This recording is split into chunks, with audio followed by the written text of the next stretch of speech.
The shotgun blast shattered the evening quiet of Junction City, Colorado, in 1878, but it wasn't the first time Hannah Pearl had put a hole in her own saloon ceiling. The crowd of miners, cowboys, and trail-worn travelers fell silent as she lowered the smoking greener. Her amber eyes narrowed at the three men surrounding a young woman whose face was streaked with tears. "That'll be $50 for the girl's time tonight," Hannah announced, her voice cutting through the silence like a well-honed blade.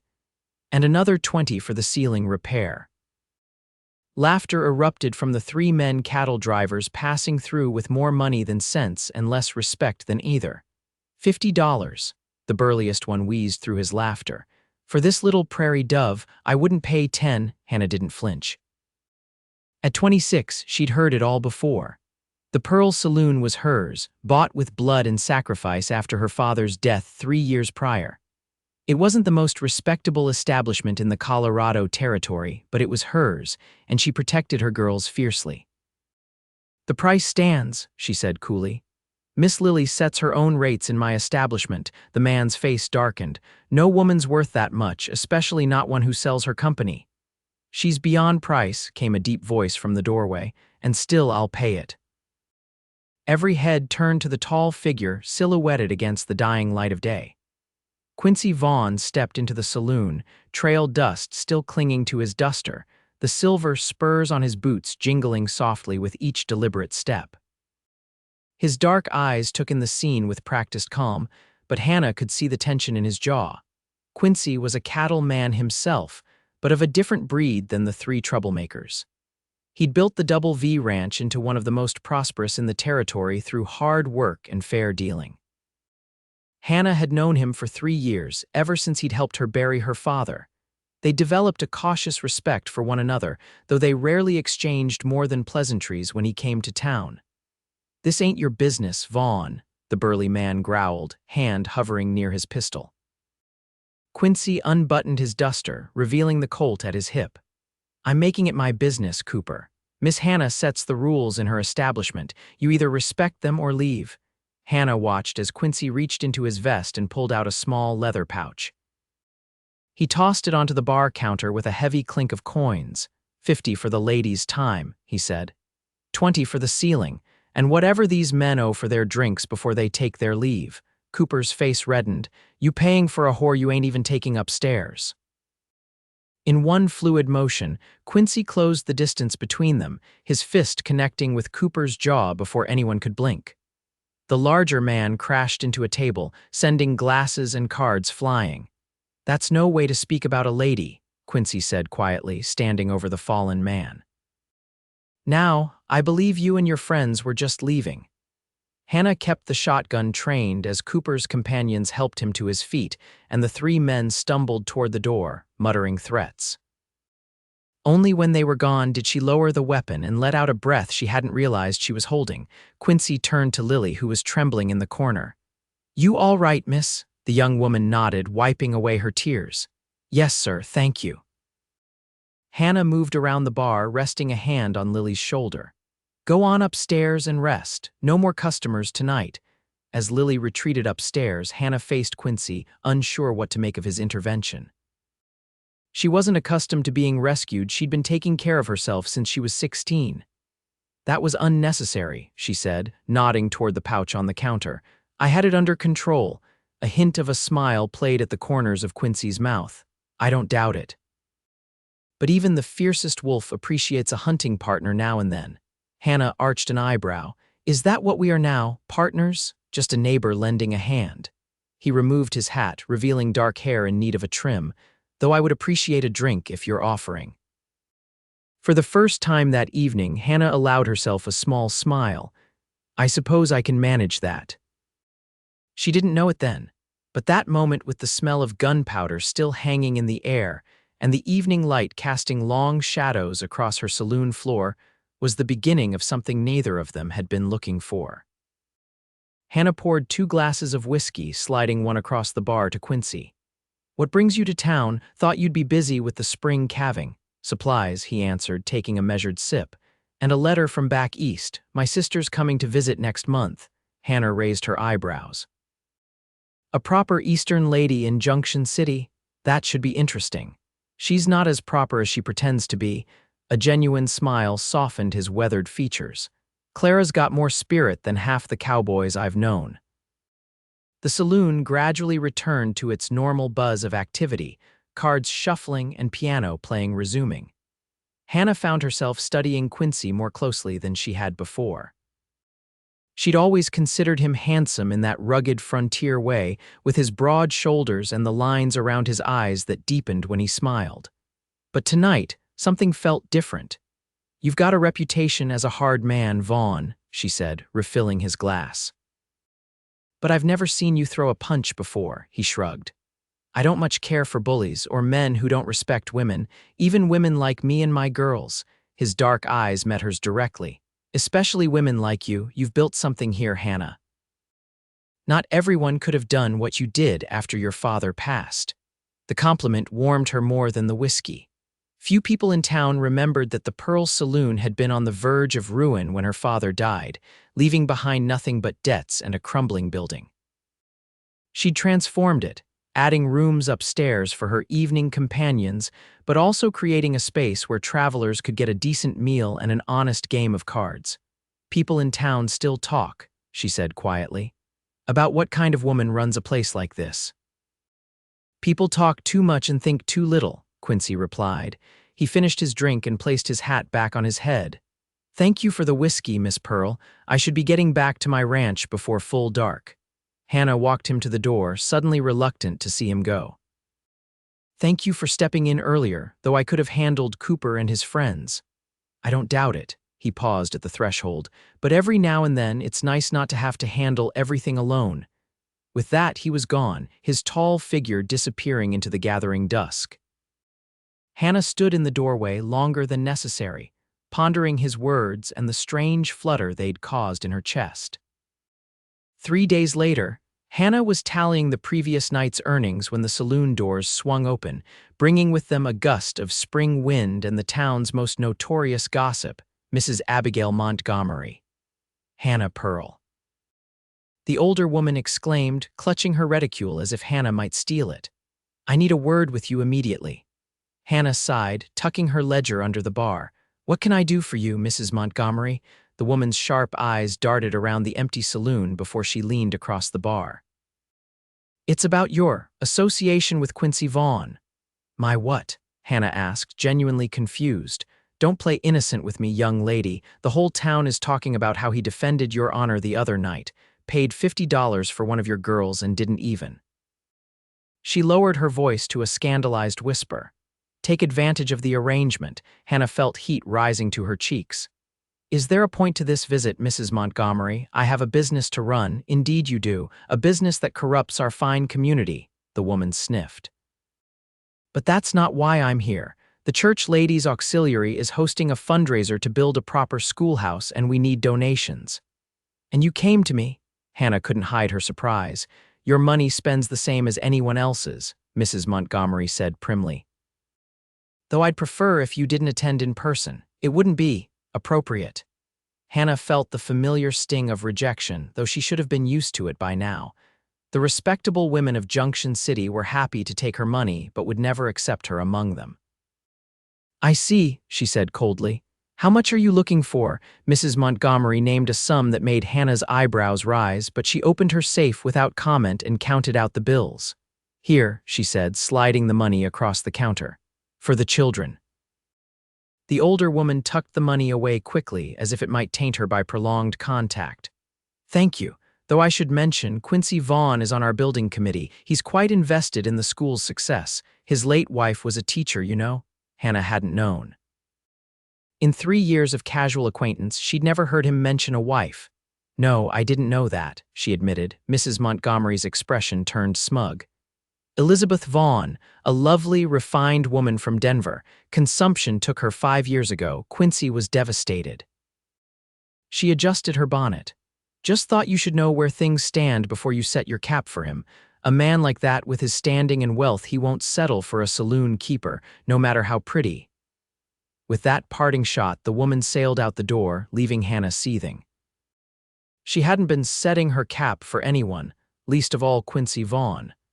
The fact that he'd shown her basic courtesy didn't mean anything beyond that. Still, as she returned to her ledger, Hannah found herself wondering about the refined Elizabeth Vaughn and the grief that must have driven Quincy to the Colorado frontier. Later that afternoon, Hannah was supervising a delivery of liquor when she spotted Quincy's tall figure across the street at the general store. Without giving herself time to reconsider, she crossed the dusty thoroughfare, nodding politely to the few townspeople who didn't avert their eyes upon seeing her. "Mr. Vaughn," she called as he loaded supplies into his wagon. He turned, surprise evident on his face. "Miss Pearl. What brings you out in the middle of the day?" "I had a visit from Mrs. Montgomery this morning," Hannah said without preamble. "She was quite informative about your position on the school committee." He secured a bag of flour before responding. "Ah, I take it she was soliciting donations." "She was, and she took great pains to tell me about your late wife." Something closed off in his expression. "Abigail talks too much." "Why didn't you ever mention her?" Hannah asked, then immediately regretted the question. "I'm sorry, that's not my business." Quincy looked up and down the street before gesturing to the wagon seat. "Would you care to sit a moment?" Hannah hesitated, aware of the eyes watching from shop windows, but nodded and allowed him to help her up onto the wagon seat. He settled beside her, keeping a respectable distance. "Elizabeth and I were married for 3 years," he said quietly. "She was teaching at the school in Denver when we met. She was." He paused, searching for words. "She was everything I wasn't, educated, cultured, kind." "She sounds wonderful," Hannah said, meaning it. She was. "And she hated it here." His laugh held no humor. "I bought the ranch right after we married, thought I was building us a future, but the isolation nearly broke her. She missed her books, her friends, civilization. Then she got sick." Hannah remained silent, giving him space to continue. "I took her back to Denver for treatment, but it was too late. After she died, I came back here, built the ranch into what it is now. Sometimes I think I'm trying to prove she didn't die for nothing." Hannah's throat felt tight. "I'm sorry for your loss, Quincy." He nodded, then turned to her with a question in his eyes. "What about you? There must have been someone before you took over the saloon." It was Hannah's turn to look away. "No one worth mentioning. My father raised me on his own after my mother ran off with a silk salesman when I was 10. Pa taught me cards and how to shoot, but not much about being a proper lady." "Seems he taught you how to be strong, though. Maybe too strong," she admitted. "Men don't much care for a woman who can outshoot and outdrink them." "Some men do," Quincy said softly. The moment stretched between them, filled with something Hannah couldn't name. Finally, she broke the silence. "Mrs. Montgomery made it very clear that a man of your standing wouldn't associate with a woman like me," she said, forcing lightness into her tone. "Apparently my money is acceptable for the school fund, but I'm not welcome at the fundraiser." Anger flashed in Quincy's eyes. "That's the way of the world," Hannah finished for him. "I've known that since I was 16. She moved to climb down from the wagon, but Quincy caught her arm. "Come to the fundraiser with me," he said. Hannah stared at him. "What? The fundraiser? Saturday evening, come as my guest." "Did you not hear what I just said? The ladies' auxiliary would have apoplexy." His mouth curved into a smile that transformed his serious face. "Good. Might liven up the evening." Hannah shook her head but couldn't help returning his smile. "You're asking for trouble, Quincy Vaughn. Wouldn't be the first time." He released her arm. "I'll call for you at 6 on Saturday. We're something that'll really give Abigail Montgomery something to gossip about." Hannah climbed down from the wagon, her mind racing. "I haven't said yes." "But you will," he called after her as she crossed back to the saloon. The frustrating part was he was right. Saturday evening found Hannah pacing her private quarters above the saloon, second-guessing herself for the 100th time. Her best dress, a deep green silk that brought out the gold in her eyes, lay across her bed, alongside the small pearl earrings that had belonged to her mother. "You're mad to even consider this," she told her reflection as she pinned up her honey brown hair. "You'll be humiliated, and for what? To prove a point." But it wasn't about proving a point, and she knew it. It was about the way Quincy had looked at her when he'd asked her to accompany him, like he genuinely wanted her company, not just what she could offer behind closed doors. A knock at her door interrupted her thoughts. "Hannah," Lily called. Mr. Vaughn is downstairs." Taking a deep breath, Hannah slipped into the green dress, fastened her mother's earrings, and descended the back stairs that led to her private entrance rather than through the saloon. Quincy was waiting beside a handsome buggy, dressed in a dark suit that made him look every inch the successful rancher he was. His eyes widened appreciatively as she approached. "Miss Pearl," he said, offering his hand to help her into the buggy, "you look beautiful." Hannah settled onto the seat, arranging her skirts. "Thank you, you clean up rather well yourself, Mr. Vaughn." As they drove toward the town hall, Hannah's nerves threatened to get the better of her. "This is a mistake," she said suddenly. "The whole town will be talking." "Let them," Quincy replied, his eyes on the road ahead. "You've donated generously to their school. You have every right to see what your money is building." The town hall was lit up with lanterns, and the sounds of music and laughter spilled out into the evening air. Quincy helped Hannah down from the buggy, then offered his arm. She hesitated only briefly before placing her hand in the crook of his elbow. The moment they stepped through the door, a hush fell over the gathered crowd. Hannah spotted Mrs. Montgomery's shocked face in the crowd and had to suppress a smile. "Mr. Vaughn," the mayor greeted, recovering first, "we're delighted you could join us, and, Miss Pearl, what a surprise." "Miss Pearl has been most generous in supporting our school project," Quincy said smoothly. "I thought it only right that she see firsthand what her contribution is helping to build." The mayor's wife appeared at his side, her smile fixed and cold. "How community-minded of you, Miss Pearl." "Will your employees be joining us as well?" Hannah felt Quincy tense beside her, but she squeezed his arm gently. "No, Mrs. Barnes, my girls are working this evening. Saturday is our busiest night." An uncomfortable silence followed until Quincy steered Hannah toward the refreshment table. "Ignore them," he murmured. "They'll adjust or they won't." "You're very optimistic," Hannah replied, accepting a cup of punch. "People don't change their minds easily about women like me." "And what kind of woman is that?" he asked, his dark eyes intent on her face. Before she could answer, they were interrupted by a tall man with a silver badge pinned to his vest. "Sheriff James Turner." "Evening, Quincy," the lawman said, tipping his hat to Hannah. "Miss Pearl, Sheriff," Hannah acknowledged coolly. Her relationship with the law in Junction City was complicated. Turner generally left her establishment alone as long as things didn't get too rowdy, but she knew he disapproved of her business. "Quite the stir you two are causing," Turner commented, helping himself to punch. "Half the room is scandalized, the other half is placing bets on what happens next." Quincy's expression remained neutral. "And what's your stake in this, Jim?" the sheriff chuckled. "I'm just here to keep the peace and enjoy the entertainment." He nodded toward a cluster of whispering women. "Though you might want to rescue Miss Pearl from the ladies' auxiliary before they decide to perform an exorcism." As if on cue, Mrs. Montgomery broke away from the group and approached, her face pinched with disapproval. "Miss Pearl," she said tightly, "when I accepted your donation, I didn't expect you to grace us with your presence." Hannah smiled sweetly. "Mr. Vaughn was kind enough to invite me. I was curious to see how my money would be spent."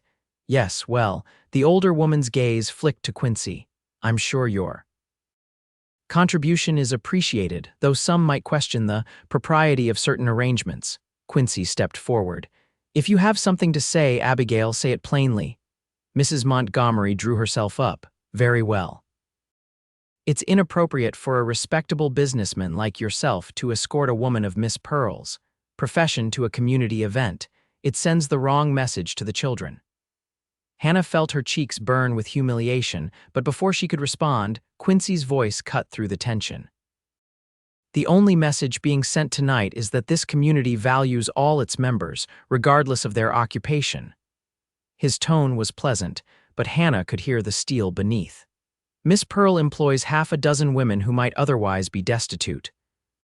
She pays her taxes, contributes to civic improvements, and has never turned away anyone in need. If that's not the definition of a respectable citizen, I'm not sure what is." The gathered crowd had fallen silent, listening to the exchange.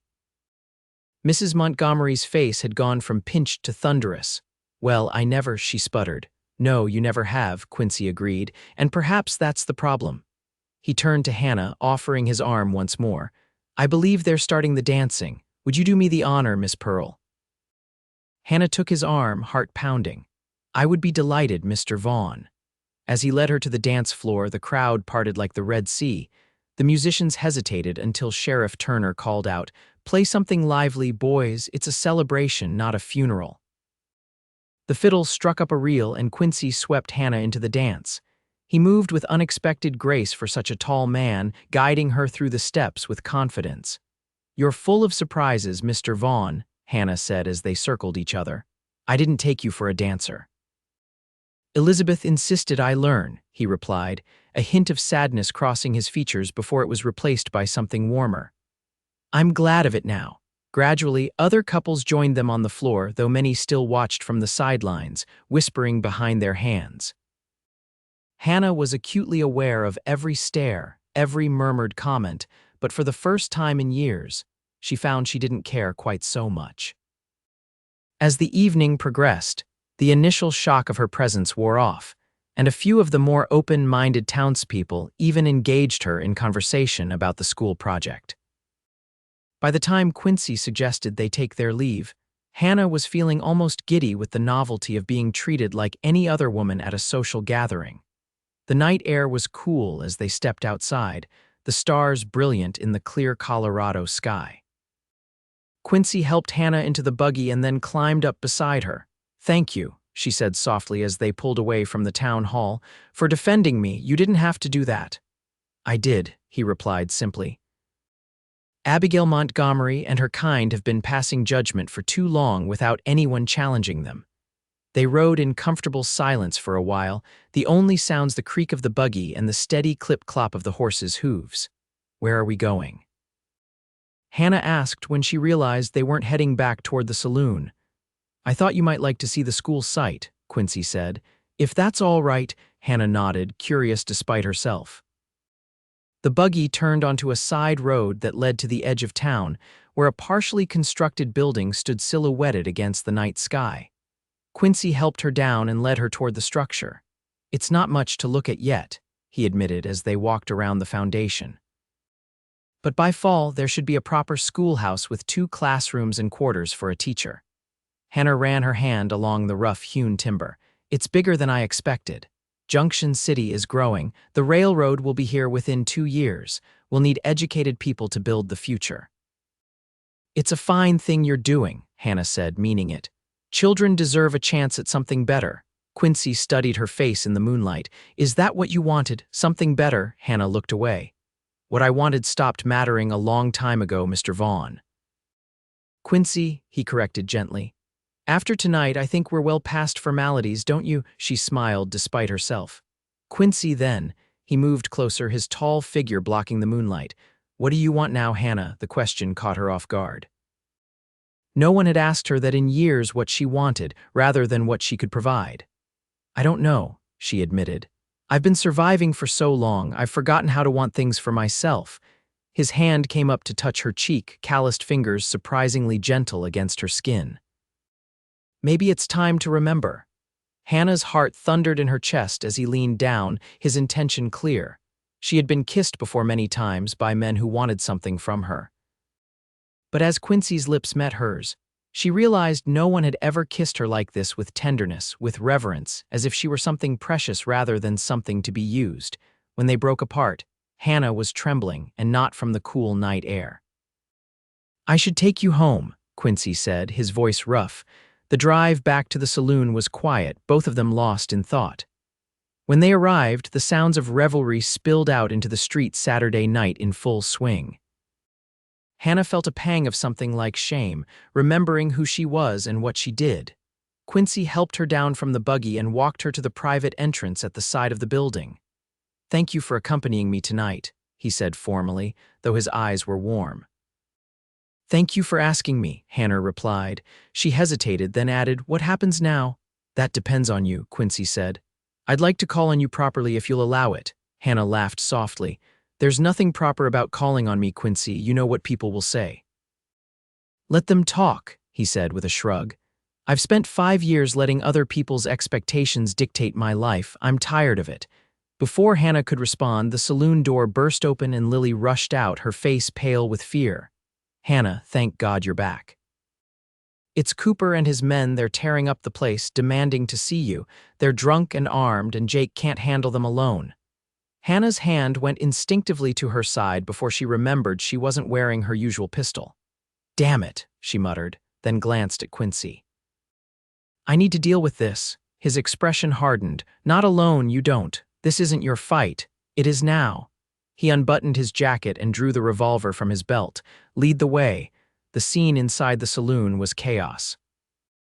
Tables were overturned, glass shattered across the floor, and in the center of it all stood Cooper and his two companions, each holding a bottle in one hand and a gun in the other. Jake, Hannah's bartender, was backed against the wall with a bloody nose. The few customers who hadn't fled were huddled in corners, watching with wide eyes. "There she is," Cooper slurred when he spotted Hannah. "The high and mighty whore who thinks she can charge $50. Hannah stepped forward, Quincy a solid presence at her back. "You're not welcome here, Cooper. Get out before I have the sheriff throw you in jail," Cooper laughed, waving his pistol dangerously. "Sheriff's busy at that fancy party. Besides, we just came to get what we paid for." "You didn't pay for anything," Hannah said coldly. "Mr. Vaughn covered your tab, remember?" Cooper's bloodshot eyes shifted to Quincy. Well, the gentleman rancher and the whore, quite the pair you make." Quincy's voice was deadly calm. "Put down the gun and leave, Cooper. This is your only warning. Or what, you'll shoot me." 3 against 2 ain't good odds, Vaughn. Hannah tensed, calculating how quickly she could reach the shotgun behind the bar. But before either side could make a move, the saloon doors swung open again, revealing Sheriff Turner, his deputy flanking him. "What's going on here?"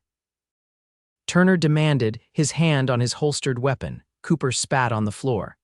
"Just having a little discussion about fair prices, Sheriff. Looks more like destruction of property and threatening behavior to me," Turner replied evenly. "Put down your weapons, all of you." For a moment, Hannah thought Cooper might resist, but the fight seemed to drain out of him at the sight of the lawman. He and his companions dropped their guns with muttered curses. "You too," Turner said to his deputy, nodding at Cooper's friends. "Escort these gentlemen to a cell to sleep it off." He turned to Cooper. "As for you, I heard about your behavior here earlier this week. You're not just spending the night in jail, you're banned from Junction City. When I let you out tomorrow, you ride out and don't come back." "You can't do that," Cooper protested. "Watch me," Turner said coldly. "Miss Pearl's establishment might not be to everyone's taste, but it's a legal business and she's a tax-paying citizen. You don't have to like it, but you do have to respect it." As the deputy led the troublemakers away, Turner surveyed the damage. "You all right, Hannah?" She nodded, surprised by his use of her first name and his defense of her business. "Nothing that can't be repaired. Good." The sheriff's gaze moved to Quincy, and something unspoken passed between the men. "Interesting evening all around, I'd say." After Turner left, Hannah surveyed her ruined saloon with a heavy heart. "Jake, tell the girls and the customers the saloon's closed for the night. We'll sort this mess out tomorrow." The bartender nodded and began ushering people out. When the last customer had gone, Hannah sank into a chair that had somehow remained upright, suddenly exhausted. "He's right, you know," she said to Quincy, who was writing tables. "Cooper, we do make an unlikely pair." Quincy set a table on its feet and came to stand before her. "Do we?" "I'm not so sure. A respectable rancher and a saloon keeper. We're from different worlds, Quincy." "Are we?" He pulled up a chair to sit across from her. "My father was a drunk who gambled away our family farm back in Missouri. I came west with nothing but the clothes on my back and worked as a ranch hand for years before I saved enough to buy my own place. I'm not some Eastern gentleman playing at being a rancher." Hannah was surprised by the revelation. "I didn't know. Most people don't. They see what I've built and assume I've always had it." He reached across the table to take her hand. "We're not so different, Hannah. We've both made something from nothing. We've both had to be stronger than the circumstances we were born into." She wanted to believe him wanted it more than she'd wanted anything in a long time, but years of disappointment had taught her caution. "Even if that's true," she said softly, "there's still the matter of my business. I can't just walk away from it. These girls depend on me." "I'm not asking you to walk away from anything," Quincy replied. "I'm just asking for a chance to know you better. The rest, We'll figure out as we go along." Hannah looked around at her damaged saloon, at the life she'd built through sheer determination. Then she looked at Quincy, at the hope and something deeper in his dark eyes. "All right," she said finally. "A chance." His smile was like sunrise breaking over the mountains, transforming his serious face. "That's all I'm asking for." True to his word, Quincy began calling on Hannah regularly over the following weeks. He would arrive in the late afternoon before the saloon opened for business, and they would walk through town or ride out to see the progress on the schoolhouse. Sometimes they simply sat in Hannah's small private parlor above the saloon, talking until the sounds of customers below reminded them of the world outside their growing connection. To Hannah's surprise, the town's reaction to their public appearances together was mixed rather than uniformly negative. Some, like Mrs. Montgomery, made their disapproval plain with cold stares and turned backs. But others seemed to take their cue from Sheriff Turner, who greeted them warmly whenever they crossed paths. "People are starting to accept us," Hannah remarked one evening as they rode back from inspecting a new bridge across the creek. Quincy helped her down from her horse. "People are realizing that their opinions matter less than they thought." May turned to June, and with the changing season came changes in Hannah herself. She found herself smiling more, laughing easily at Quincy's dry observations about ranch life and town politics. She began to imagine a future beyond the day-to-day running of her saloon, a future that increasingly included the tall, steady man who had defended her worth that night in April. One warm evening, Quincy arrived at her door with a picnic basket and a proposal. "Come out to the ranch with me," he said, his expression uncharacteristically nervous. "I'd like to show you my home." Hannah hesitated. Visiting Quincy's ranch felt like crossing some invisible boundary. Until now, their growing relationship had existed in neutral territory, the town, the countryside between their respective domains. To step into his world seemed significant in ways she couldn't quite articulate. "Jake can handle the saloon for one evening," Quincy added, correctly guessing the source of her hesitation. "I've already spoken to him." "Have you now?" Hannah raised an eyebrow, but she was smiling. "Rather presumptuous, Mr. Vaughn," he returned her smile, relaxing slightly. "Hopeful, Miss Pearl? There's a difference." The Double V Ranch was everything Hannah had imagined and more. Situated in a valley with mountains rising in the distance, the main house was a substantial two-story structure built of solid timber, with a wide porch wrapping around three sides. Outbuildings, corrals, and a bunkhouse completed the picture of a prosperous cattle operation. "It's beautiful," Hannah said as Quincy helped her down from his buggy. "It's home," he replied simply. "Come, I'll show you around." The interior of the house surprised her. She had expected a bachelor's Spartan quarters, but instead found rooms furnished with care and taste. The parlor held comfortable chairs arranged before a stone fireplace, bookshelves lined the walls, and fresh wildflowers brightened the dining table. "Your sister visits often?" Hannah asked, noting the feminine touches. Quincy shook his head. "Clara's only been here once, right after Elizabeth died." He ran a hand along the back of a chair. "Most of this was Elizabeth's doing. She tried to make it a home, even though she was unhappy here." Hannah felt a pang of something like jealousy, quickly followed by shame. Elizabeth was gone, and by all accounts she had been a good woman who'd loved Quincy. "She had good taste," Hannah said sincerely. Quincy's expression softened. "She would have liked you, I think. You both share a certain forthrightness." "That's a polite way of saying I speak my mind too freely," Hannah laughed. "It's one of the things I admire most about you," he replied, his gaze warm. They ate their picnic on the porch as the sun began to set, casting golden light across the valley. Quincy told stories of his early days on the ranch, the hard winters, the drought years, the triumph of his first successful cattle drive. Hannah found herself sharing memories of her own, traveling with her father from mining camp to mining camp, learning to deal cards before she could properly write her name, the mixture of grief and determination she'd felt when he died. As twilight deepened into dusk, Quincy lit lanterns that cast a soft glow around them. Hannah knew she should ask to return to town, but she found herself reluctant to end the evening. "There's something I've been wanting to ask you," Quincy said, breaking a comfortable silence. "About your saloon." Hannah tensed slightly. What about it? The girls who work for you, Lily, and the others, are they forced to? He struggled to find the right words. Are they forced to sell their bodies? Hannah finished for him, her voice cooling. No, Quincy, I don't force anyone to do anything. They choose their customers, set their own prices, and keep most of what they earn. I provide safe rooms, protection, and regular visits from the doctor in Denver. Quincy nodded slowly. I wasn't accusing you, I just wanted to understand. Hannah sighed, some of her defensiveness ebbing away. Most of them had few options when they came to me. Lily was thrown out by her family after her fiancé abandoned her.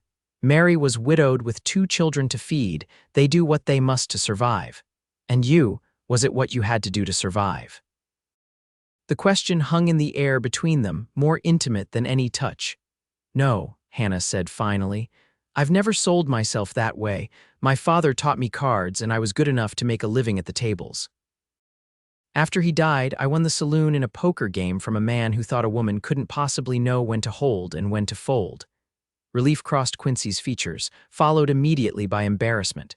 I shouldn't have asked. It's not my place to judge, whatever the answer might have been.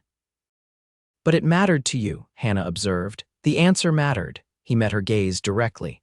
Not for the reasons you might think. Your past is your own, Hannah. What matters to me is your heart, here and now. The simple honesty of his words touched something deep within her. For so long, Hannah had defined herself by her survival, by the hard shell she'd built around her vulnerability. Quincy saw through that shell, saw the woman beneath, and wanted her anyway. It's getting late, she said softly. I should return to town. Quincy stood and offered his hand to help her up. Of course. But instead of releasing her hand once she was standing, he held it gently, his thumb tracing circles on her palm. Hannah felt the touch throughout her body, a warmth that had nothing to do with the summer evening. Hannah, he said, his voice low. I know it's too soon and there are complications neither of us can ignore, but I want you to know that I'm falling in love with you. I think I started falling that night you put a hole in your ceiling. Hannah's breath caught in her throat. No man had ever spoken to her of love, of desire, yes, of what her body could offer, but never of her heart. Quincy, she began, uncertainty making her voice waver. You don't know what you're saying. I'm not the kind of woman men like you love. I'm the kind they visit in secret and pretend not to know in the light of day. I've never pretended not to know you, he said, stepping closer, and I've never been more certain of anything in my life. When he kissed her this time, it wasn't with the tentative exploration of their first kiss. This was a declaration, a promise, and Hannah found herself responding with all the feelings she'd been afraid to acknowledge. Her arms wound around his neck, pulling him closer as his hands spanned her waist. When they finally broke apart, both breathing heavily, Quincy rested his forehead against hers. Tell me to stop, he whispered. Tell me it's too soon and I'll take you back to town right now. Hannah knew what he was offering, a chance to step back, to slow the headlong rush of feelings between them. The sensible part of her knew she should take it, but for once, Hannah didn't want to be sensible. Don't stop, she whispered back. He drew back to search her face, making sure of her meaning. What he saw there must have convinced him, because he took her hand and led her into the house, up the stairs to a bedroom lit only by moonlight streaming through the windows. Are you certain? He asked one last time as they stood beside the bed. Hannah's answer was to reach up and begin undoing the buttons of his shirt. I've never been more certain. Their lovemaking was tender at first, then increasingly passionate as they discovered each other's bodies. Hannah had known desire before, but never like this, never this sense of being both cherished and wanted with equal intensity. In Quincy's arms, she wasn't the saloon keeper or the poker player or the woman with the reputation. She was simply Hannah, and she was loved.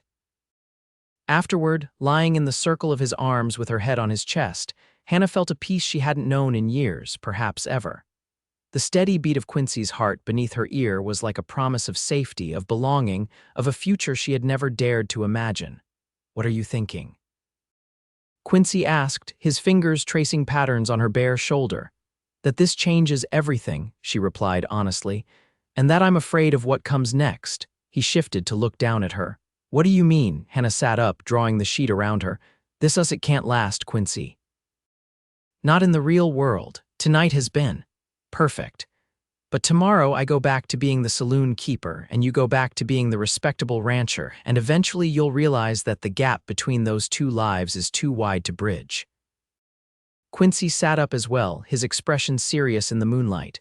"You're wrong, Hannah. I've known exactly who you are from the beginning. I don't want to change you or your life, I just want to be part of it." "And what about children?" Hannah asked, voicing one of her deepest fears. "Would you want them raised above a saloon? Would you want them to hear the whispers, to be shunned by the respectable families in town?" "Our children would be loved," Quincy said firmly. "The rest we would handle together." The casual way he spoke of our children, as if their future together was a foregone conclusion, made Hannah's heart twist with longing and fear in equal measure. "It's not that simple," she insisted. "It can be," he countered, "if we decide it is." Hannah shook her head, unable to share his optimism. She had spent too many years seeing the worst of people to believe that love alone could overcome the barriers between them. "Take me back to town," she said, slipping out of bed to retrieve her scattered clothing. "Please, Quincy." "I need time to think." He watched her dress, disappointment evident in his eyes, but he nodded. "Of course, whatever you need." The ride back to Junction City was quiet, each lost in their own thoughts. When they reached the saloon, the windows were dark, it was well past closing time. Quincy helped Hannah down from the buggy and walked her to her door. "Hannah," he said as she turned to go inside, "I meant what I said, I love you. That won't change no matter how much time you need." She touched his cheek, memorizing the feel of his skin beneath her fingertips. "Good night, Quincy." Inside, Hannah leaned against the closed door, tears she'd held back during the ride spilling down her cheeks. She loved him, God help her, she loved him more than she'd thought possible. But love wasn't always enough. Sometimes the world conspired to keep people apart, no matter how deeply they cared for one another. The next morning, Hannah woke early despite her late night. She dressed carefully in a simple blue dress and pinned her hair into a neat knot at the nape of her neck. After a light breakfast, she made her way downstairs to the saloon where Jake was already sweeping up from the previous night. "Morning, Miss Hannah," he greeted her. "Everything all right? You look different." Hannah forced a smile. "Everything's fine, Jake, just didn't sleep well." She spent the morning going over the books, a task that usually brought her satisfaction, but today felt hollow. Her mind kept returning to the previous night, to Quincy's words, to the feel of his arms around her, to the future he seemed to believe they could have together. Around noon, the saloon door opened, admitting Sheriff Turner. Hannah looked up in surprise. The lawman rarely visited during daylight hours unless there was trouble. "Sheriff," she greeted him. "What can I do for you?" Turner removed his hat, looking uncomfortable. "Miss Pearl, Hannah." "I'm afraid I have some bad news." A cold dread settled in Hannah's stomach. "What is it?" "It's Cooper and his men, they're back." Hannah frowned in confusion. "I thought you ran them out of town." "I did," Turner confirmed. "But they came back this morning with reinforcements, 5 more men, all armed. They're at the cattlemen's saloon right now, drinking and making threats against you and Quincy Vaughn." Hannah's blood ran cold. "What kind of threats?" "The kind I can't ignore," Turner said grimly. "Cooper's been telling anyone who'll listen that Vaughn humiliated him and that you're the cause of it all. He's talking about burning down your saloon and teaching Vaughn a lesson." "Have you arrested him?" Hannah demanded, fear for Quincy overriding concern for herself or her business. Turner shook his head. "He hasn't done anything yet, just talking, but I've sent my deputy out to the Double V to warn Quincy. In the meantime, I suggest you close up shop and stay somewhere else until this blows over." Hannah straightened her spine. "I will not be driven from my own business by threats, Sheriff. Cooper is a coward who talks big when he's drunk. If he shows his face here, I'll be ready." "That's what I was afraid you'd say," Turner sighed. "Look, Hannah, this isn't just drunk talk. Cooper's brought in some real hard cases, men I recognize from wanted posters. This could get ugly fast." Before Hannah could respond, the door burst open again, admitting Quincy, his face dark with anger. "Turner," he acknowledged the sheriff before turning to Hannah. "Are you all right?" "I'm fine," she assured him. "Sheriff Turner was just warning me about Cooper." "I heard," Quincy said grimly. "My foreman intercepted your deputy on the road, Sheriff. I came straight to town." Turner looked between them, his expression unreadable. "I'll leave you two to talk." I need to round up some deputies in case this turns into something bigger. Vaughn, I'd appreciate your help if it comes to that. You'll have it, Quincy promised. After the sheriff left, Quincy turned to Hannah, taking her hands in his. I want you to come back to the ranch with me. You'll be safer there. Hannah pulled her hands away. I'm not running, Quincy. This is my home, my business. If Cooper wants a fight, he'll get one. This isn't about bravery, Hannah. Cooper's not just after you, he's after both of us. If something happened to you because of me. He couldn't finish the thought.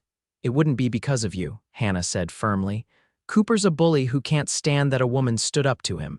This would have happened eventually, with or without your involvement. Quincy ran a hand through his hair in frustration. At least send your girls away until this is resolved. They shouldn't be caught in the middle of this. Hannah had already been considering that very thing. I'll speak to them. Most have friends in town they can stay with for a few days. And you, she met his gaze steadily. I'm staying right here. Quincy looked like he wanted to argue further, but instead he simply nodded. Then I'm staying too. By evening, Hannah had arranged for her girls to find temporary accommodations elsewhere, and Jake had gone to stay with his sister on the other side of town. Only Hannah and Quincy remained in the darkened saloon, a shotgun across Hannah's lap and Quincy's revolver on the table between them. This isn't how I imagined spending the evening after last night, Quincy said, breaking the tense silence. Hannah gave him a small smile. No. You didn't envision an armed standoff as the natural progression of our relationship, he chuckled despite the circumstances. I was thinking more along the lines of dinner at the ranch, maybe a walk under the stars. That sounds nice, Hannah admitted softly. Maybe when this is over. When this is over, Quincy said with quiet determination, I have something important to ask you. Hannah's heart skipped a beat. Quincy, SHH, he interrupted, holding up a hand. Do you hear that? Hannah listened.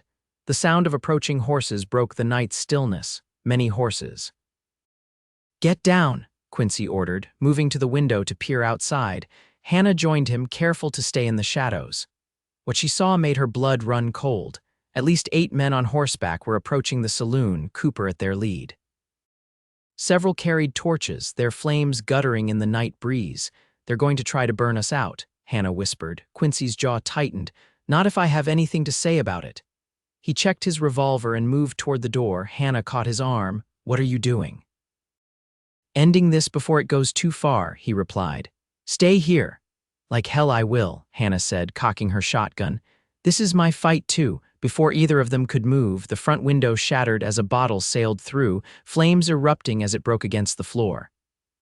Hannah cursed and rushed to stamp out the fire before it could spread. Outside, Cooper's voice rang out. Come out, Vaughn, face me like a man, or we burn this whorehouse to the ground with you in it. Quincy threw open the door and stepped onto the porch, his revolver held steady at his side. Hannah followed, her shotgun trained on the mounted men. That's far enough, Cooper, Quincy called. The sheriff knows you're here. He's gathering men as we speak. This ends now before anyone gets hurt. Cooper laughed, a harsh sound in the night air. The only ones getting hurt are you and your whore, Vaughn. No man makes a fool of me and lives to tell about it. You've done a fine job of making a fool of yourself without my help, Quincy replied evenly. Now turn around and ride out while you still can. Cooper's face twisted with rage. Kill them both, he shouted to his men. What happened next seemed to unfold in slow motion. Cooper raised his pistol, aiming at Quincy. Hannah saw the movement and fired her shotgun instinctively, the blast catching Cooper in the shoulder and knocking him from his horse. At the same time, gunfire erupted from the street behind the mounted men. Sheriff Turner and a dozen armed townsmen had arrived. Drop your weapons, Turner bellowed. You're surrounded. For a moment, it seemed Cooper's men might fight, but faced with superior numbers and their leader wounded, they chose surrender instead. As Turner and his deputies moved in to disarm them, Hannah lowered her shotgun, her hands shaking with reaction. Quincy was at her side instantly, his arm around her waist supporting her. Are you hurt? She shook her head. No, you, not a scratch. He looked down at her with a mixture of pride and concern. That was some shooting.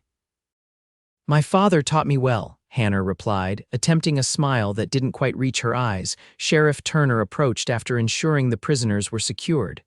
You two all right? Quincy nodded. Thanks to your timely arrival, Jim. Turner glanced at Cooper, who was being tended to by the town doctor. Looks like Miss Pearl did most of the work. Clean shot, painful but not fatal. I wasn't aiming to kill him, Hannah said quietly. Good thing, too, Turner replied. Less paperwork this way. He looked between them, his expression softening. You make a formidable pair, you know that. Half the town's been talking about it for weeks, but I don't think anyone really understood until tonight. After the sheriff left to escort his prisoners to the jail, Hannah surveyed the damage to her saloon. The broken window could be repaired, the scorch mark on the floor sanded away. But something fundamental had changed tonight, and she knew there was no going back to the way things had been. Come home with me, Quincy said softly, still holding her close. Not just for tonight, but for good. Hannah turned in his arms to face him. What are you saying, Quincy? I'm saying I love you, Hannah Pearl. I'm saying I want to marry you, to build a life with you, whatever that looks like, however we decide to shape it. Tonight showed me that life is too precious and too uncertain to waste another day pretending we don't belong together. Hannah's eyes filled with tears. And my saloon, my girls. Keep the saloon if you want, or sell it. Help your girls find other work or continue to protect them as you have been. I don't care about any of that. I only care about you, about us. The town will never accept us, Hannah whispered, voicing her deepest fear. Quincy smiled, brushing away a tear that had escaped down her cheek. Did you see who came with Turner tonight? The banker, the blacksmith, half the merchants in town. They came because they respect you, Hannah. They've seen who you really are these past months, not just the saloon keeper, but the woman who donated generously to the school, who takes care of her employees, who stands her ground when threatened. And the others, the ones who will never see beyond what I do for a living. They don't matter, Quincy said firmly. We'll build our life with people who accept us as we are. The rest can gossip all they want, we'll be too happy to notice. Hannah searched his face, looking for any sign of doubt or hesitation. She found none, only love, certainty, and a future brighter than any she had dared to imagine for herself. Yes, she said simply. Yes to all of it, to coming home with you, to marrying you, to building a life together. Quincy's smile was radiant as he lifted her off her feet in an embrace that promised forever. As he set her down, he reached into his pocket and pulled out a small velvet box. I've been carrying this for weeks, he admitted, opening it to reveal a simple gold band set with a perfect pearl. Waiting for the right moment, Hannah laughed through her tears. And you thought the aftermath of a shootout was the right moment? It seemed fitting somehow, he replied with a grin. We've never done anything the conventional way. As he slipped the ring onto her finger, Hannah knew that whatever challenges lay ahead, they would face them together, the rancher and the saloon keeper, defying expectations and creating their own definition of respectability. Hannah and Quincy were married 2 weeks later in a small ceremony at the ranch. Sheriff Turner stood as Quincy's best man, while Lily represented Hannah. To Hannah's surprise, several townspeople attended, including the banker and his wife, the blacksmith and his family, and even the mayor, though Mrs. Montgomery and her circle were conspicuously absent. After the ceremony, as guests enjoyed the wedding feast spread across tables on the ranch's wide porch, Quincy found Hannah standing alone, watching the sunset paint the mountains gold and pink. Any regrets, Mrs. Vaughn? He asked, slipping an arm around her waist. Hannah leaned into him, savoring the solid warmth of his presence. Only that I wasted so much time being afraid of this of us. We have the rest of our lives to make up for it, he promised, pressing a kiss to her temple. I've been thinking, Hannah said, turning to face him, about the saloon. Quincy raised an eyebrow. Oh, I don't want to sell it, she said firmly, but I don't think it needs to be what it has been either. What are you proposing? A hotel, Hannah said, warming to the idea as she spoke it aloud. A respectable one with a dining room and maybe a small saloon downstairs, something to serve the railroad when it comes through. Lily has a good head for business, she could manage it day to day. Quincy nodded slowly. And the other girls? Mary already asked if she could cook for the dining room. She's quite talented. Sarah wants to be a teacher. Perhaps she could apply for a position at the new school once she's had some proper training. The others, will find something that suits each of them. We Quincy repeated with a smile. I like the sound of that. Hannah glanced toward the house where Lily was laughing with Sheriff Turner. I think Jim might help with Lily's future if I'm not mistaken. Nothing gets past you, does it? Quincy chuckled. Very little, Hannah agreed. It's how I've survived this long. He took her hands in his expression growing serious. You don't just have to survive anymore, Hannah. You can live, we can live. As the sun dipped below the mountains, and the first stars appeared in the deepening blue of the sky, Hannah Pearl Vaughn let herself believe in the future her husband described, a future of love, of partnership, of building something together that neither could have created alone. Beyond price, she murmured, echoing his words from that fateful night in the saloon. And worth every penny, Quincy replied, drawing her into his arms as the celebration continued around them, marking the beginning of their journey together. 1 year later, Hannah stood on the porch of the Double V Ranch, watching as Quincy rode in from checking the northern pastures. Her hand rested on her swollen belly, feeling the strong kicks of the child that would join their family in less than a month. The Pearl Hotel had opened in Junction City 6 months earlier, coinciding with the arrival of the railroad.